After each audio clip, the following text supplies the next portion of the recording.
قرآن مجید فرقان حمید کی جو آیت مبارکہ پڑھی گئی وہ اس دنیا کے بارے میں ہے کہ نہیں ہے دنیا کی متاع مگر دھوکے کی، اور حدیث مبارکہ میں فرمایا کہ الدنیا سجن المؤمن، دنیا مومن کا قید خانہ ہے، وجنت الکافر، اور کافر کے لیے جنت ہے۔ بہت سارے دوست احباب دنیا کی حقیقت کو سمجھنے میں غلطی کرتے ہیں، وہ سمجھتے ہیں کہ شاید مال و دولت کا نام دنیا ہے۔ مولانا روم رحمۃ اللہ علیہ فرماتے ہیں چیست دنیا از خدا غافل بدن، دنیا کیا ہے؟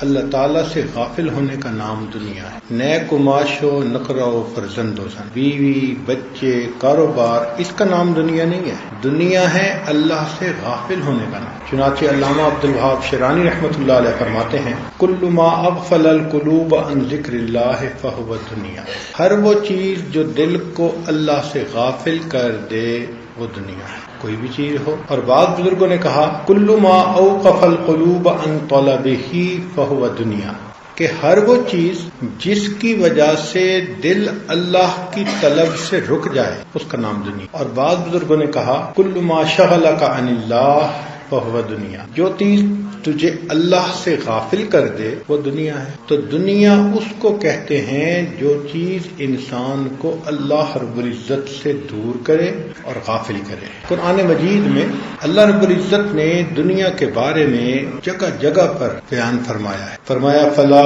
تغرنکم الحیات الدنیا ولا یغرنکم باللہ الغرور، کہیں فرمایا اعلموا انما الحیات الدنیا لعب ولہو وزینۃ وتفاخر بینکم وتکاثر فی الاموال والاولاد، کہیں فرمایا انما ھذی الحیات الدنیا متاع وان الآخرۃ ہی دار القرار، ایک جگہ فرمایا قل متاع الدنیا قلیل والآخرۃ خیر لمن اتقی، اور جو دنیا کا طلبگار ہو اس کی صحبت میں رہنے سے بھی منع کر دی۔ فأعرض عمن تولى عن ذکرنا ولم يرد الا الحیات الدنیا، تو جو دنیا کا طلبگار ہو فرمایا کہ تم اس کے قریب بھی نہ جاؤ، پاس بھی نہ بیٹھو۔ نبی علیہ الصلوۃ والسلام کا ایک بہت بڑا احسان یہ بھی ہے کہ انہوں نے کھول کھول کے دنیا کی حقیقت کو سمجھایا۔ جو بندہ نقصان دینے والی چیز سے آگاہ کرے وہ محسن ہوتا ہے۔ تو نبی علیہ الصلوۃ والسلام نے سمجھایا کہ یہ دنیا کا پھندا ایسا ہے کہ انسان پھنس بھی جاتا ہے اور سمجھتا بھی نہیں ہے۔ حلوبۃ خضرۃ، نبی علیہ السلام نے دو لفظوں میں بات سمجھائی کہ یہ دنیا بڑی میٹھی اور بڑی سرسبز ہے، دل نہیں بھرتا بندے کا اس سے، ایک کام ختم نہیں ہوتا دوسرا پلان اوپر سے، دوسرا ختم نہیں ہوتا تیسرا پلان اوپر سے، اور تیسرا ختم نہیں ہوتا چوتھا پلان، ساری زندگی اسی میں گزر جاتی۔ اگر آپ غور کریں تو ہر بندہ اپنی جنت سجانے میں لگا ہوا ہے، میرا گھر ایسا ہو، میری گاڑی ایسی ہو، میری بیوی ایسی ہو، میرے بچے ایسے ہوں، میرے کاروبار ایسے ہوں۔ اگر غور کریں تو اس کی تمام امیدوں کی انتہا یہ دنیا نہ ہے۔ کبھی اس نے بیٹھ کے یہ بھی سوچا کہ جنت میں میرا گھر ایسے ہو، قبر میں ایسے رہوں، پل صراط سے اتنی تیز چلا جاؤں، جنت میں نبی علیہ السلام کے قدموں میں جگہ نصیب ہو؟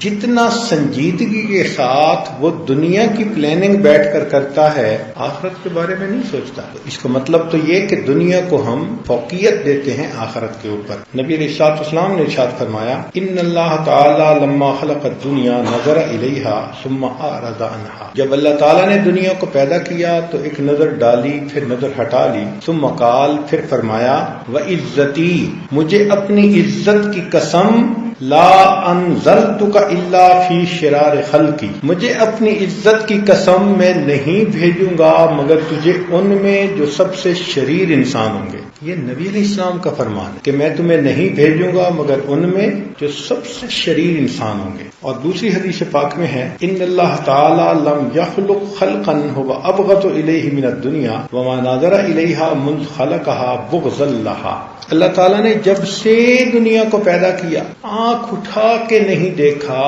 اس نفرت کی وجہ سے جو دنیا کے ساتھ۔ حدیث مبارکہ لو کانت الدنیا تزن عند اللہ جناح بعودۃ، اگر دنیا کی حقیقت ویلیو اللہ تعالیٰ کے ہاں ایک مچھر کے پر کے برابر ہوتی، ما سقل کافر منہا جرعۃ ماء، تو اللہ تعالیٰ کسی بھی کافر کو ایک گھونٹ بھی پانی نہ پلاتے۔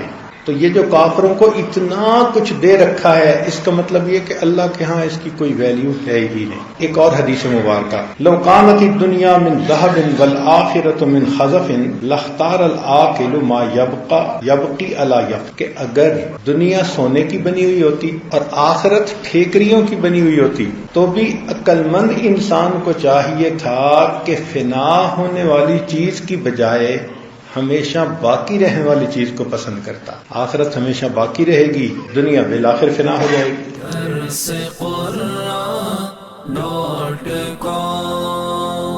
www.darsequran.com